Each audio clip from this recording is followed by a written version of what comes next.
Hey, Keri Lynn, Hello. are you excited about today's discussion? I am very excited. As a person who grew up in Toronto, I know that we're going to talk to somebody who is based in Toronto, providing a community service to the people of Toronto. People of Toronto and beyond. I'm excited that we get to speak with Tekla Hendrickson, who is the executive director of MAiDHouse. And yes, MAiDHouse has physical space in Toronto, but I'm sure we're going to hear about the work that they are doing nationally as well. So what I understand about MAiDHouse is that it originated because people needed a physical space to be able to access MAiD. And I'm sure we're going to talk a little bit potentially about some of the tensions around that.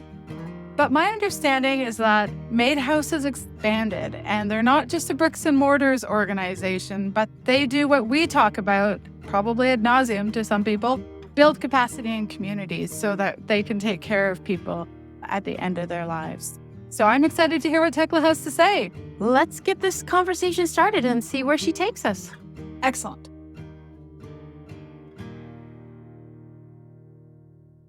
Hello, Tekla. Welcome. Thank you so very much for joining us. I'm wondering if we can start off. Can you let us know a little bit about yourself and how you came to be a part of MAiDHouse in Toronto?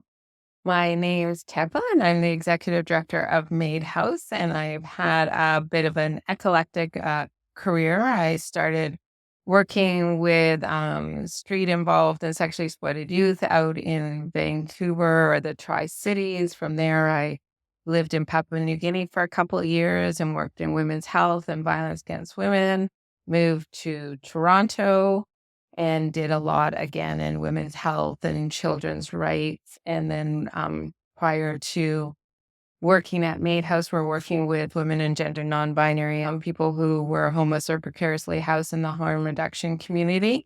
So I've always had an interest and passion around issues that are social justice issues, and, medical assistant and dying would fall within that kind of issues that I'm passionate about.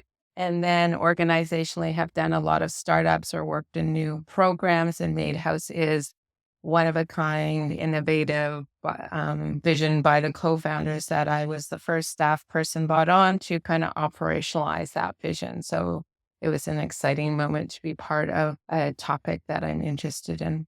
Absolutely. And to think about it from that social justice perspective, I'm interested in Tekla and hearing, how do you feel MAiDHouse contributes to that? And alongside that, perhaps not all of our listeners know exactly what MAiDHouse is. So could you tell us a little bit about how it works? So as many people will probably know, that medical assistant in dying is legal in Canada since 2016. And the co-founders of MAiDHouse very quickly identified that there would be a need around space, that there would be people who, for a variety of reasons, home was not an option, as well as people not wanting it in hospital, or not necessarily being the place you need to be or want to be for your medical assistant in dying. So they started MAiDHouse. So it really was about having this legislative right, but what do you need in place to actually access that right? So obviously MAiD providers and assessors are a critical part of that, the system, but actually having a space for that. When MAiDHouse started and we started our work, it really was about the physical space that people were talking about. You need a place and space. But as we opened our door, it became clear very quickly that space was much more than just a physical location. It was about a space to hold people in a very profound experience about end of life and that moment when they were having that provision, and that space to, have your emotions and feelings and what you visualize for the end of the life is equally important, that psychosocial experience, as the physical space. And the other thing we realized is MAiD very rightly is focused on the person. Only the person who is eligible can request it, can consent to it. No one else can speak for a person. No one else has a right around those decisions. That's between you and your healthcare provider. But obviously, when people were coming to MAiDHouse, they were often, not always, supported by people of their choosing who were supporting them in this experience and impacted by this experience. So MAiDHouse had to figure out and learn about how to program while keeping the person who's having MAiD central, but also support and envelop the people who were supporting the person having MAiD. Oh, I love that. That whole idea of hearing how the connection of physical space is important, but it's that idea of psychosocial space or spiritual space, that connection of people. I'm imagining you probably hear from the people who utilize the services of MAiDHouse that they felt safe, that they felt accepted. Can you describe to me, if I was to open the door at MAiDHouse, what might I see and what would you want me to feel? So I have no styling ability at all. So two great women on the past program winner board member Mona and Anna took on bringing to life MAiDHouse. And we actually started that, like, what are the feelings we're going for? And I could talk about those feelings. And what's interesting about this space is it's warm, it's welcoming, it is inclusive, but it's not overwhelming because it has some personality and it's restful and peaceful because we get that response a lot. But you also need to be able to project yourself on it. So people bring pictures or flowers or music. And some people are big people and some people are small, more introverted in the space. You don't want it to overwhelm them with personality, right? So they've done that really balance where people come in and I physically see them take this deep breath and relax. The other thing is they're often very surprised because it's not institutional. Like, it looks like someone's apartment and super warm and welcoming, and they feel safe. The other thing that's interesting is that while people don't want to be in an institution and want to be in this kind of, with a kitchen and a fireplace, which we have, is they do want to know that there's someone that they think is an expert or a professional. So I'm there in this space. I'm as visible or not visible as they need me to be. But particularly for the person having MAiD, they're often thinking about the people who are supporting them. So they like to know that someone's there. And also people are like, what's going to happen? And so I can narrate and manage transitions and say, this is what's happening next. And we're moving on to this moment. And just concepts such as, like, time stays constant, but when the MAiD provider comes, you might feel it rushes, even though it's obviously going at the same time. So if you want to say something, you might consider doing that before the MAiD provider goes, because it does feel like it just kind of speeds up. So just giving people some guidance, I guess, more than guidelines about what to expect and things like that. Yes, thank you for that, Tekla. I was reminded of the words that are used on the MAiDHouse website, the supportive, inclusive, comfortable, thinking about how those are relative terms, the way you've described them, that people will feel those things to the extent that they themselves live those things. And when you were talking about the atmosphere and the physical and the non-physical concepts of space, I really got that sense about the idea of wraparound care, how your aim, you call them goals on the website. And really the aim is to provide that sort of wraparound care for the person who has chosen MAiD, but also for those who arrive with them, as you say, the chosen people who are at MAiDHouse with you. I'm curious about when you talk about this idea of you as the executive director being present and to the extent that the person might want you to be there and so forth, and the person having MAiD wanting to have a sense of who's there to support them. Can you talk a little bit about the presence of clinicians at MAiDHouse? What does that look like in practice at MAiDHouse? Yeah, I'm going to build a little bit. I'm going to answer your question, but I just want to also frame it in that MAiDHouse is a community-based service. We're not a medical facility. And so when we're looking at that support or wraparound support, we actually, we position ourselves as we're part of your community, like we are enveloping and holding you, and we honor and recognize the community that you bring with you, again, with those chosen ones. And further to that, what does that mean for MAiD providers and assessors is they are part of our community. So MAiD provider or assessor requests to be on what we call our MAiDHouse roster. And we look at their application, and it's a very simple kind of process. And then we invite them to join us on that roster. And once they're on that roster, they can book the space for provision or assessment.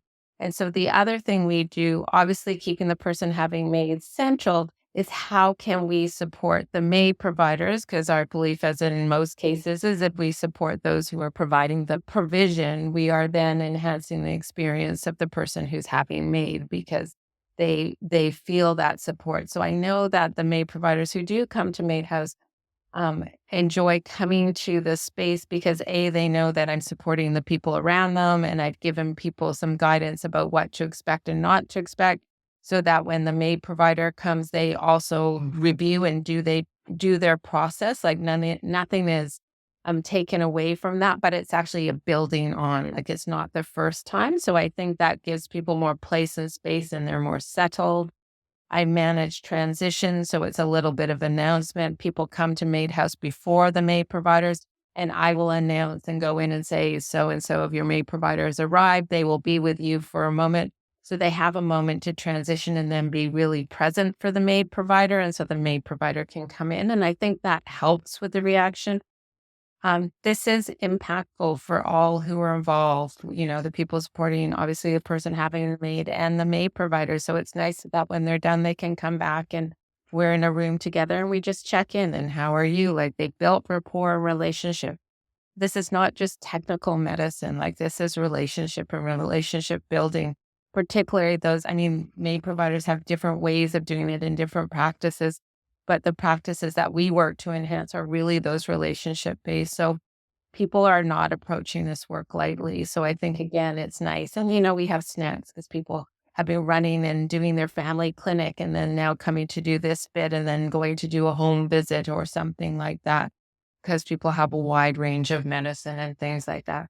So, and we've done a couple of workshops and in-service training for MAiD providers, again, with the concept of building community is that people come, they learn a skill, but they're actually just happy to be together with people doing similar work so they can support and share stories of what that means to them. So I would say they're a vital part of MAiDHouse. Obviously, none of this work would happen without the, nurse practitioners or the physicians who are willing to go on this journey with the people who are requesting and eligible for MAiD. I really appreciate how you talk about MAiDHouse as being part of community and recognizing that it's not necessarily existing within the context of the medical system per se, despite the fact that we recognize that medical assistance in dying is in part a medical procedure.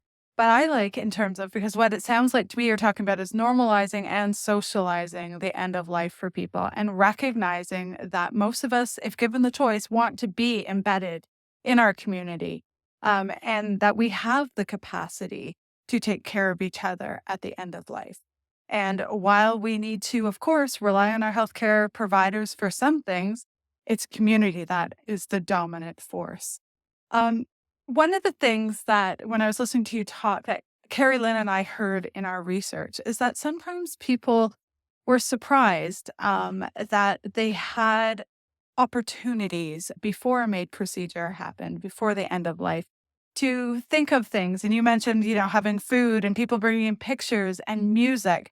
And I'm wondering, do you see people set the stage for a MAiD death to add some of the pieces of personality and things that are important to them at the end of life?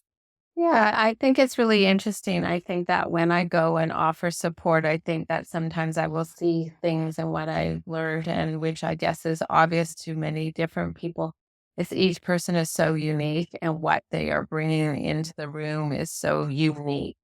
The other thing is we have been doing some research and we interviewed some people who supported people in 2022 about their experience at MAiDHouse and trying to look at the impact of grief. And the other thing that was slightly humbling or just interesting to note is, well, it is a profound experience and we feel like we play an important part. We also really clearly saw that we are a small part of the picture, that by the time people have come to us, there's so much that has happened in those moments. And so we are this small but important moment in time, and just keeping that in perspective. And I think to your point, Kathy, about community, is like we are there for this moment. We do things to follow up and support after, but it is those people that are there who will carry that for each other in those kind of supports. In terms of personalization, I see lots of different personalization, but I'm also mindful of not trying to put pressure on people. So sometimes when we talk and then people feel, oh, I should do something special, or why am I not unique, or why am I not? And it's another like a, keep up with the Joneses. I have to have something. And it's like, no, you got to be like what you are. So we have some people who, they see it. This is a medical procedure. I'm coming. They're pretty upfront and straightforward, and that's how they're going to do it. And other, professions of love and, some very intimate moments. But you see love and surroundings played out in so many different ways that some I could imagine and some I never imagined. And I guess the other thing is that MAiDHouse witness is not always or often, but is the case is that sometimes people are there and they're supporting the person and they're respecting the person. They don't necessarily agree with the decision of having MAiD. So they're not necessarily pro the MAiD, but they are pro their person and pro enough that they are going to respect those wishes. So how you hold those realities as well.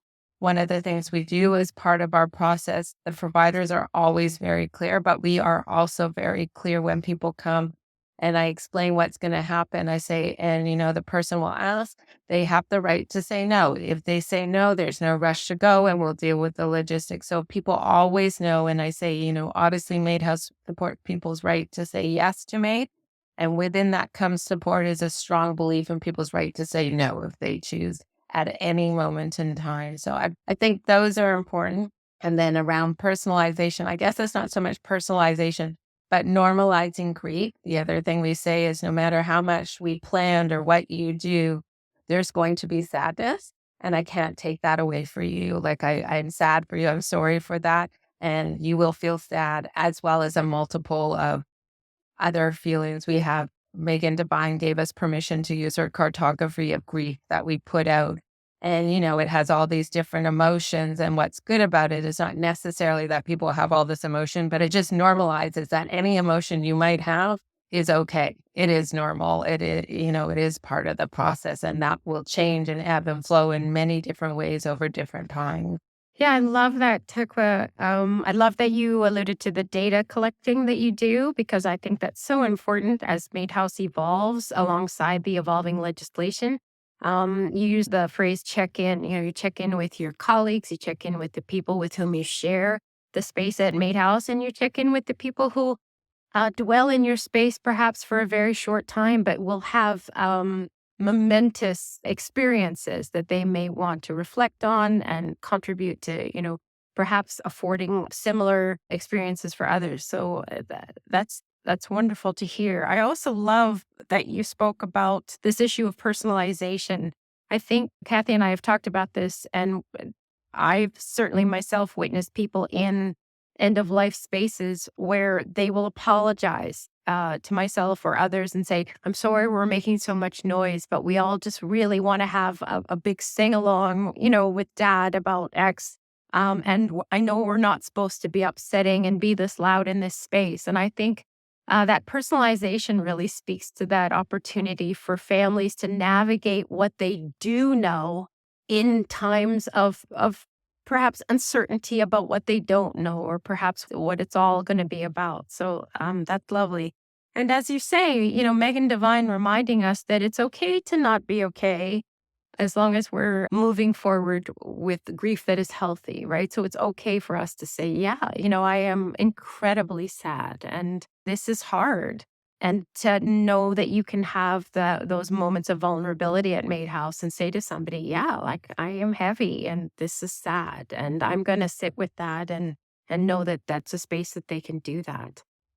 I'm really curious. I grew up in Toronto, and I appreciate that MAiDHouse is in Toronto. And you'll notice that you say Toronto, and I love that about you. And I will say it the way we say it in Toronto.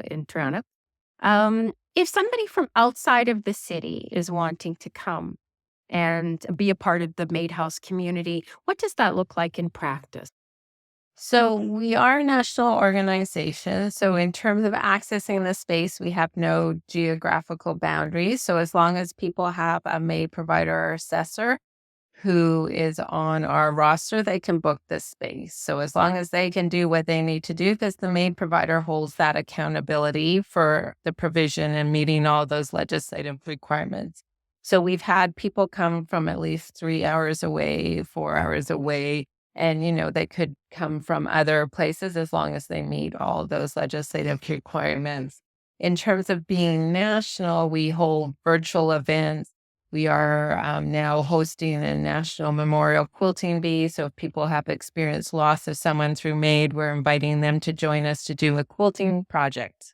It is fresh off the press. I'm excited to announce that we've started very preliminary conversations with very committed and exceptional people in Victoria who are looking at opening up a space that we're looking at working together to open up a MAiDHouse Victoria. So we're quite excited by that. We have had conversations with other people in other cities and communities about opening up MAiDHouses.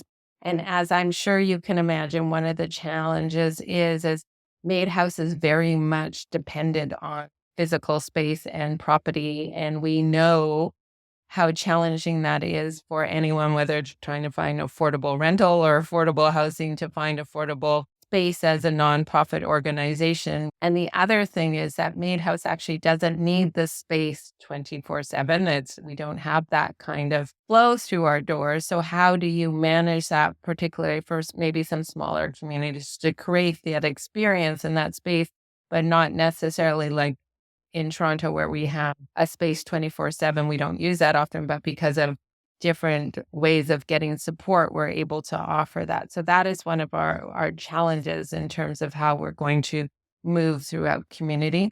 We've also started screening volunteers who will now help provide that support during the day of provision.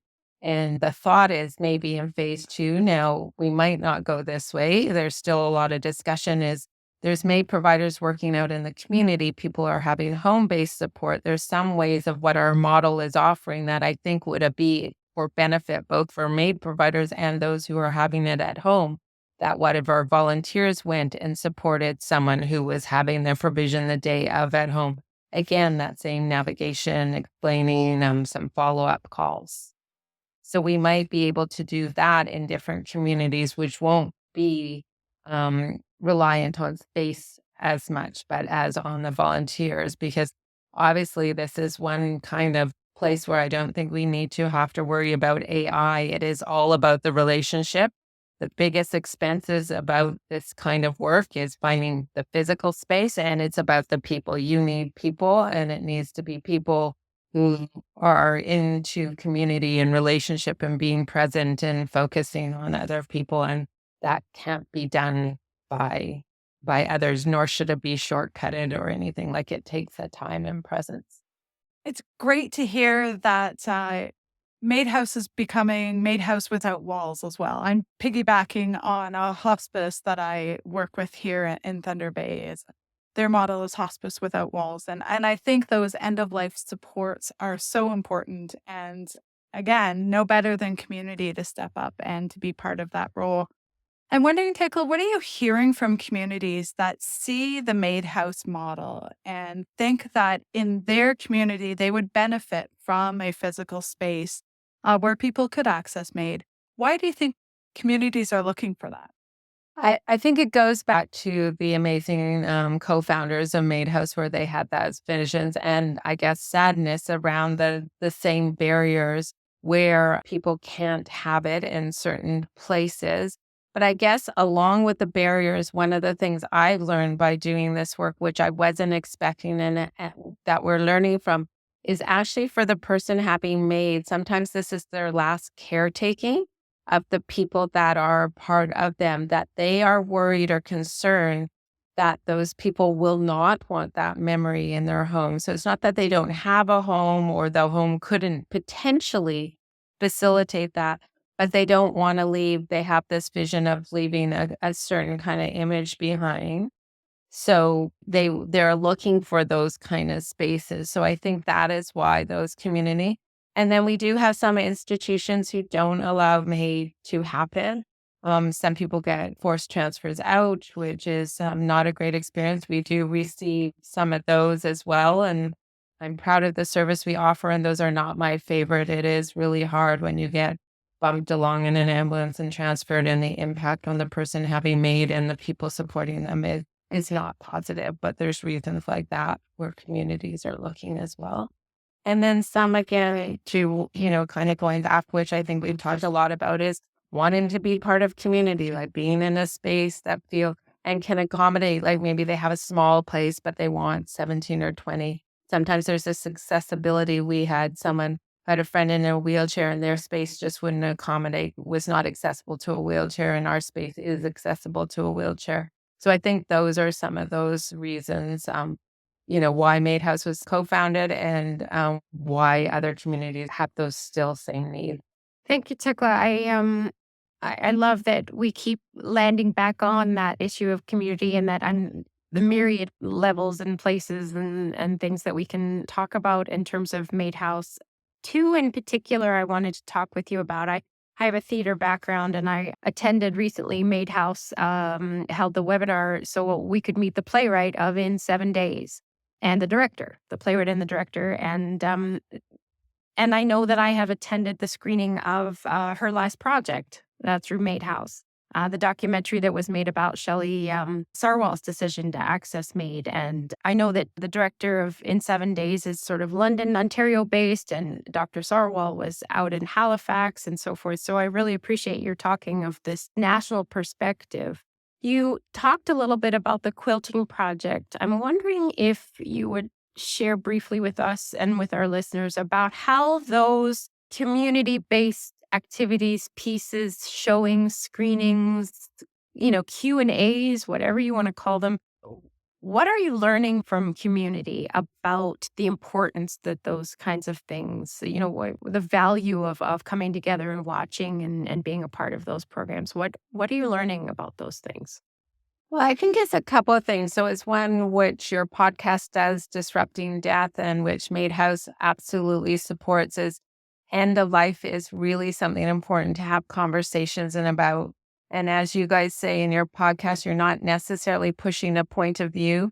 Either is MAiDHouse, that we want people to have conversations. What are your options? Know what your options are, what work for you, and then be able to move forward with them. So we, nowhere on our website or anywhere else do we have a goal to increase the number of people who choose MAiD.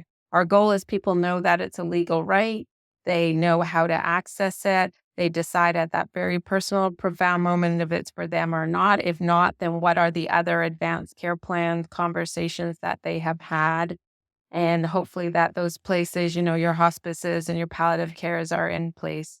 And then if they do, how, is there a provider? Is there space? So just those general conversations and how important they are, and how thankful people are to have that opportunity to have conversations with different perspectives without yelling about it, but really getting into what that is, because it is, these are important conversations. The other thing that we've really started to embrace, and it goes back to learning from our space and different events we've held, even, in our last project, it wasn't the main focus about space, but when they were trying to make a hospital room more inviting and talking about what that looked like, is the role of art to comfort at end of life, the role of art to reflect our grief, the role of art to stimulate those conversations.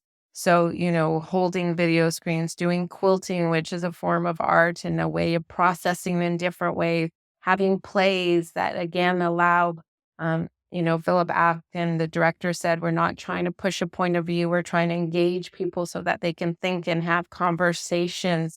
So really, how we use art to help facilitate a topic that people are scared of or taboo or don't think they can talk about or might have stigma around or worried that people don't agree with them. Art gives you a way to engage that might, lower, like you don't necessarily own, because it's like I'm engaging in an art piece. I'm engaging, in a different kind of way. So we're hearing people enjoying that as well, I think.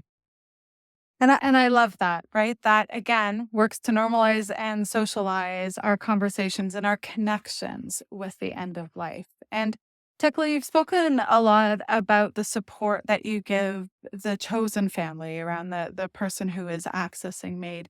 And I'm curious, have you had someone who didn't have people with them who utilized MAiDHouse?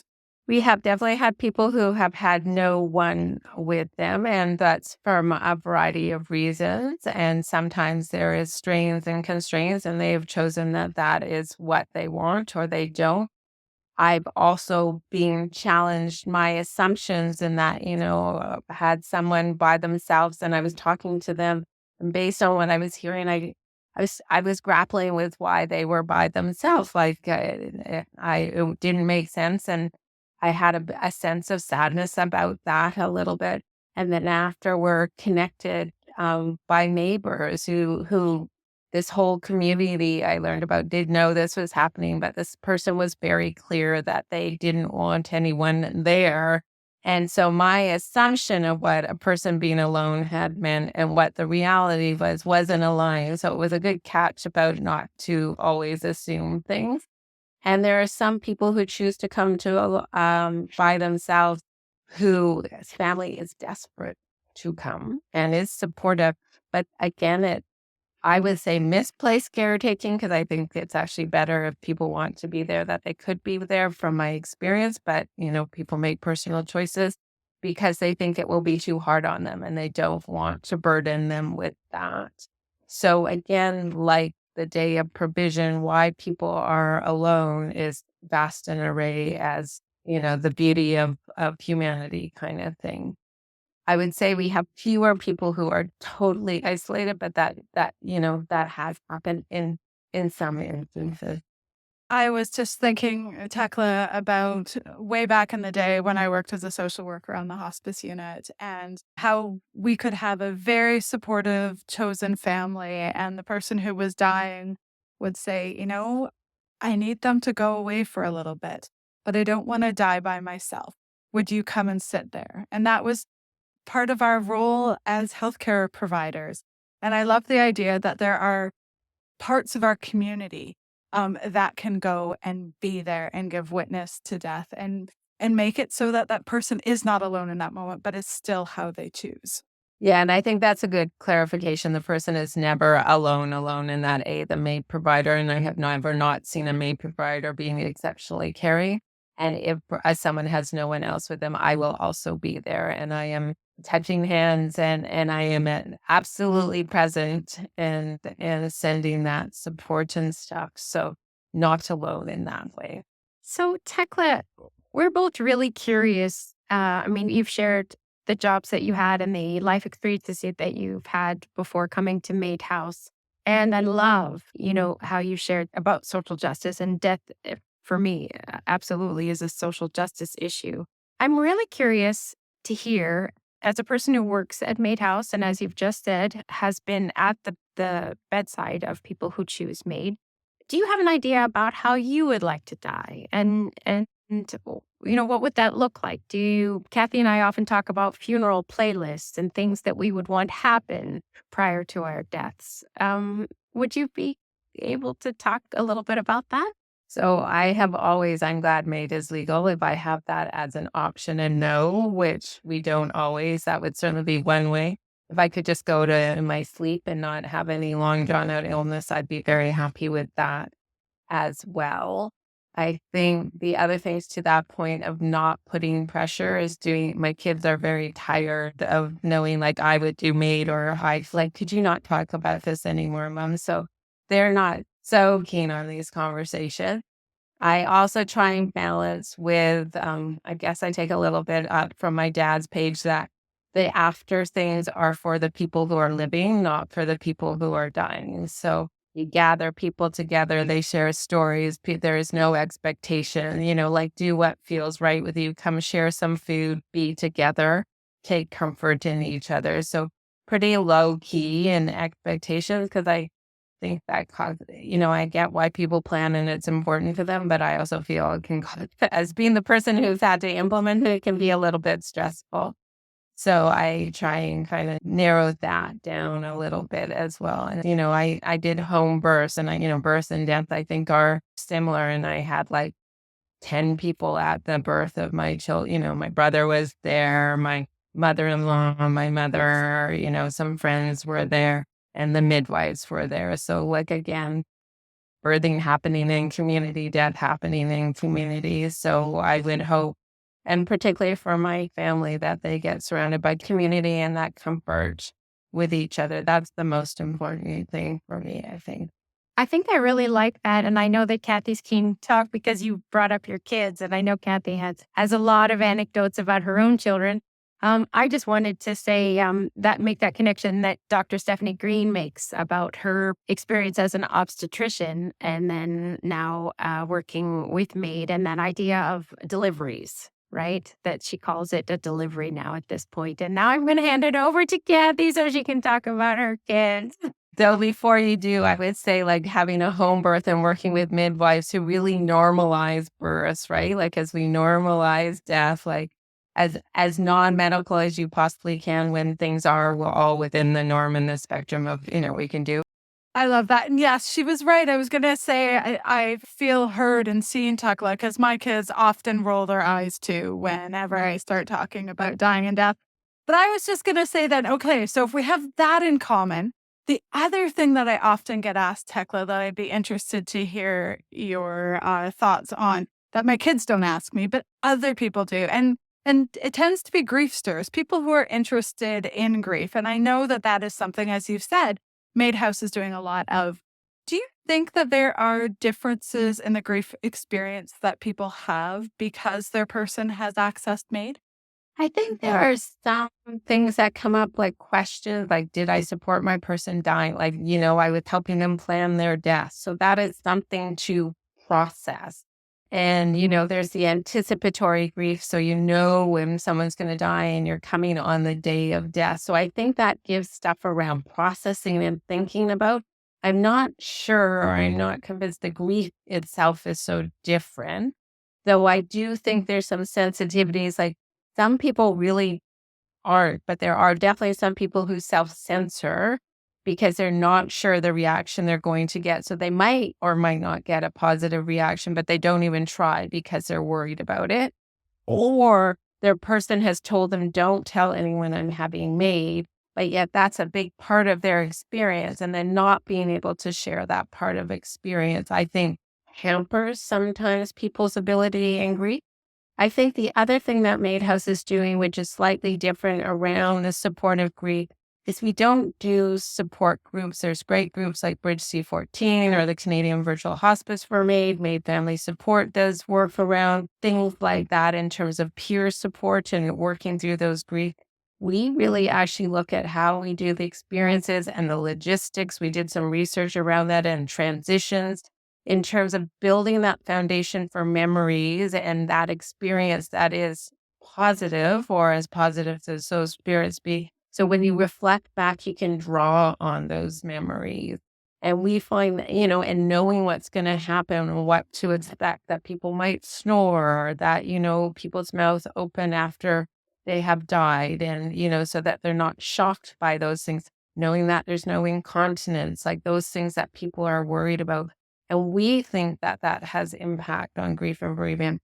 Our research did explore that a lot. It's still preliminary, but what we're showing is kind of two things. Is one, it's being at MAiDHouse is actually net neutral, like it doesn't seem to impact grief one way or another. The question around that is it not impacting grief, or is that people not making the connections? Like they're not necessarily saying, oh, I had this and this experience, like how the body was transferred or stuff, and this is how impacted my grief, because they don't even know that it would or wouldn't impact the grief. It's kind of invisible. Or is it just neutral? But it opens the door to more questions. And for others, we know that it has had a positive impact on their grief, again, because they had someone there, both the MAiD provider and MAiDHouse people, who help familiarize and orient what to expect and are there kind of, supporting and enveloping them. That has had a positive impact. but not everyone has a positive, and it might be just a net neutral, like not positive or negative either way. It just is. And one of the things that I would say that is not net neutral that MAiDHouse contributes, and you use the term self-censure. So I'm thinking that means that somebody didn't feel that they were in a space where they could talk about MAiD, the procedure that occurs at the end of life for their person. And Carrie Lynn and I, in our research that we did a few years ago, we heard a lot about a stigma attached to MAiD. And I know, Tekla, in full transparency, you and I have had conversations about this kind of stuff since. But I think we're seeing a shift. And I think the piece that contributes to potentially that self censure, which can make grief challenging for some people, depending on who they are and how they are in the world.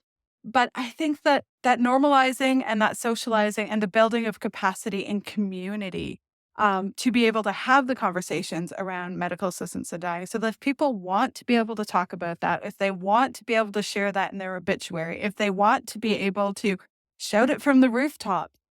There's a place like MAiDHouse, and there are other groups too, but that work is being done to provide people the opportunity to share. And it's been exciting to see that option or that opportunity increase over the last few years. Yeah, and some of the other recent conversations I have, Manitoba has a really great program, and they have social workers associated with it, and talking to people themselves after, the primary support people. Is it sometimes less about the grief? Like most people have what would be considered a normal, I'm air quoting, you can't see because I was speaking, grief, but it is that the loneliness, the isolation, that some of these people are losing partners of 50 years, of 30 years, of friends of significant, and people aren't being as social as they might have normally have been or used to since after the pandemic. People are still getting back. And, the newspaper just had a column about loneliness, and that we really have to look at how we're dealing with loneliness. And that is a huge issue. And I actually think, which I don't know is particular to a MAiD death, but is actually, there's people dying and not being connected to that community, or not knowing or having barriers to going out because accessibility or like not as mobile or stuff, but being very lonely. And so I know Manitoba has looked in a lot about that when they've talked to people, and people who are struggling. It's less about the grief and more. I mean, I guess grief and loneliness might be the same. Maybe I shouldn't speak, but there is that connection around just being very, very lonely. And what are we doing about that? And MAiDHouse isn't doing anything about that. But I've certainly wondered about, is there a way we can do connections? Is there something more we should do? Because it's not really about joining a group. It's about joining a social group. And, that's where the quilting, we're going to do like a quilting workshops that people can join virtually. Maybe those are ways we can fill in gaps. But I think that's a larger conversation and question for all of us. I think so. And one that includes MAiDHouse as people who are good with grief, who make safe spaces for grief to happen. And I think we across Canada, there's a call for action for all of us to be better around grief, whether or not it is a death related loss or if it is a transitional loss, any of those kind of things. We don't do grief well. Yeah. And caregiving, because a lot of these people have been sick for quite a while and have been doing a lot of heavy lifting, and then it ends. But then, like any kind of disease that people caregiving, and this might be MAiD, but now you're not a caregiver, and the burnout and just all the stuff. And the other thing that we never really name is after someone dies, there is a lot of business associated with death. And so you're trying to process your grief, but there's actually all this like logistical stuff that you didn't even know you had to do. You don't know how to do. The forms are super confusing because, could you not just ask that in a simple, straight, plain language way? And yet you're having this most profound loss that you've ever had. Yeah, I think you're absolutely right, Tekla. I've taken a certificate course in being an end-of-life doula, and I often think to myself, we talk a lot about walking our person to their death and making sure that, the space around them and making sure that that experience is one that, we hope to have a positive experience. But I often think that there should be sort of aftercare where you stick around and make those phone calls or go on the government website where people say, I don't even know who I'm supposed to call. And now I'm learning things that I didn't even know I needed to know, etc. So I think you're absolutely right. I want to go also back to you're talking about the role of art in a lot of this and revisit what you said about loneliness and isolation. And I'm an educator and I work with young people. And I often find that a young person will seek me out and I'll put the kettle on and make a cup of tea. And it's not about the tea, but the tea is that conduit to sort of stop and sit and take a moment to be present with one another. And that is when the conversation might emerge. And if it doesn't, that's okay. But that door has been opened. And I think you're so right about art having that ability to put yourself into something. And while you're busy doing that, you look across the table and think, this is a person who understands me, or what they just said really resonated. And I think that's a wonderful thing that you're thinking about giving to people. So is there anything today that we haven't talked about, Tekla, about you and about MAiDHouse that you were hoping that we'd discuss? No, I'm just going to build on what you're saying about art. But the other thing that I think is interesting is we have this great group of women who do third-party events for us to help fundraise and stimulate conversations. And it's called the Brickenden Dialogue. And it's after Mr. and Mrs. Brickenden, who were one of the first people to have MAiD together. And this great group of champions who are doing this event have done other events for other causes. And they say it's really hard to bring people together, that they can fill a room for all sorts of different, nonprofits that they support. But around this, people say, oh, someone just died. It feels too fresh, too close to home. Or, oh, that sounds depressing. I don't want to talk about it. So even using like a vehicle of art, it's interesting that there's so many barriers to get people to engage with the topic. We did an art for the soul. We had all these animated activities that were about engaging conversation, and people did shy away, like just again, like I said, grief feeling too fresh or doing elder care and just don't wanting to go in that space or just not comfortable talking about it. So as much as a tool, and it does open doors for us, there still seems to be so many barriers around talking about it. In terms about MAiDHouse or myself, certainly not about myself. And MAiDHouse, I think we talked about and I alluded to, we do research, education, and training. So that's one aspect of what we do. We do the grief and bereavement support, which is really in the side about how we do the work that we are doing. And then obviously access to space, which is a big part of our work. And, started the conversation with space being about the physical, but also the psychosocial, like how do we hold people in that experience with all the different emotions and different ways that they are going to personalize that and make that happen. And like everything, and I'm sure the work that you do, I'm very happy to be here having this conversation, but I have amazing volunteers and the co-founders and the board who all make this MAiDHouse happen. So I get to be the face and voice today, but we certainly would not be anywhere without that and without our great partners and the other organizations that we work with in this space, like C14, Family Support and Diet Dignity Canada. Thank you very much, Tekla. I am so grateful that MAiDHouse happens, as you said. And of course, it takes a community. It takes fundraisers. It takes people who have a groundbreaking idea. It takes an executive director, volunteers, and all the groups that you mentioned. And it also takes other people to pay attention to what's going on and what's working well and to think about how that might be utilized in their community. So I'm hopeful that MAiDHouse inspires other communities to find something that might work for them. And I guess it goes without saying that also to make visible, obviously, the people who trust us to come to MAiDHouse, who choose MAiDHouse as a place and space to have their provision, who make that choice around MAiD, and those people willing to go on that journey with them. And MAiDHouse does on our website have MAiD journeys of people who have either supported or used MAiDHouse who explain their journeys in their own words. So obviously that's front and center of any of the work that we are doing. Fabulous. And we will link to all that as part of our podcast. And I'm hopeful that people who aren't familiar with your website and your programs will go and search that out. And thank you so very much for speaking with us today, Tekla. Thank you so much for asking me and for the time. Thank you so much. Dare I say that was fun and informative? I thoroughly enjoyed our conversation with Tekla. There was so much there that was informative, educative. I also want to give a huge shout out for the fact that we got to talk about your kids and my love of theater.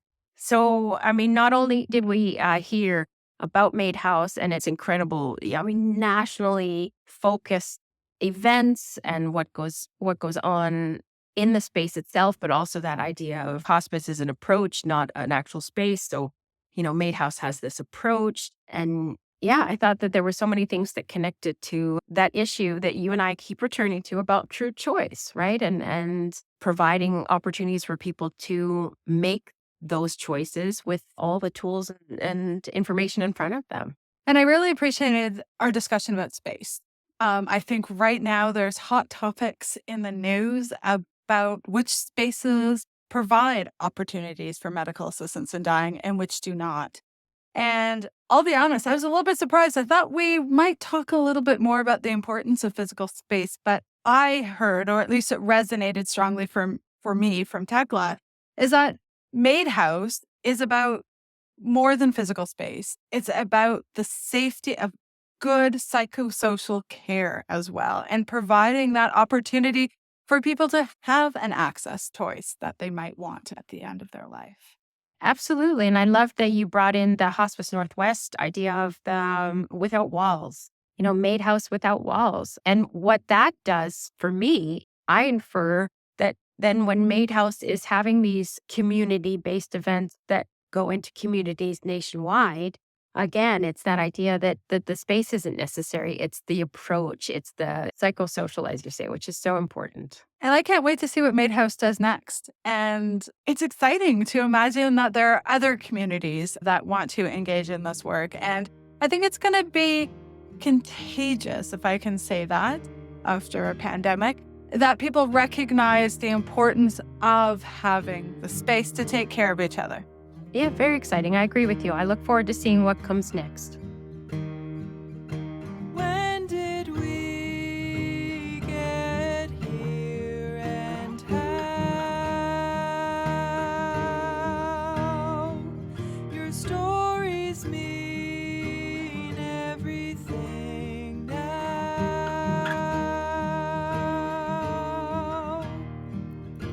When did we get here and how?